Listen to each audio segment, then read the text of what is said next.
قصور police تھانہ منڈی عثمان والا میں نئے تعینات ہونے والے SHO ملک جبار نے DSP ملک یعقوب عوان کی ہدایت پر کارروائی عمل میں لاتے ہوئے ساؤنڈ ایکٹ کی خلاف ورزی کرنے کے ساتھ شراب نوشی اور غلق پاڑا کرنے پر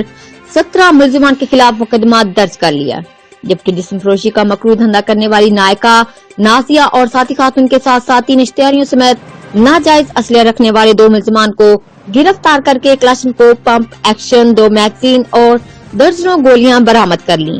گرفتار ہونے والے ملزمان کے خلاف مقدمہ درج کر کے مزید تفتیش جاری ہے۔ Report Mehr Bashar Siddiqui, divisional bureau chief, Geo express news, Lahore.